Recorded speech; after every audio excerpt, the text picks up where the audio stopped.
Na kiongozi wa Azimio la Umoja Raila Odinga aliendelea na mpango wa kukusanya saini milioni 15 jijini Nairobi, akifanya ziara katika mitaa mbalimbali jijini Nairobi.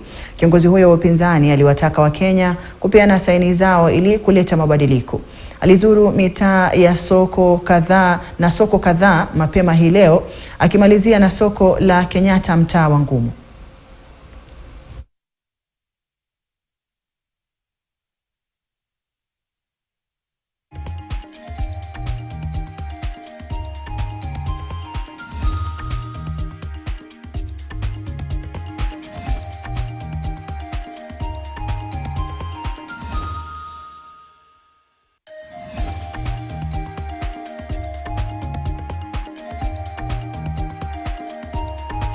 Wherever they are, you can just go to www.tumechoka.com and you will be able to access it.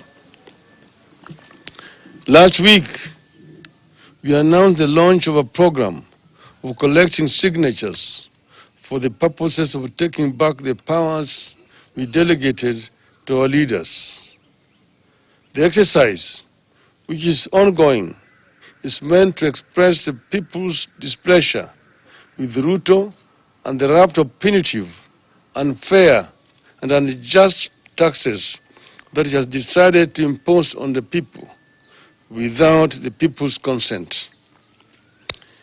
This is part of the campaign of resistance, the civil disobedience and citizens' actions that we have decided to pursue to force Ruto and his regime to respect and listen to the people.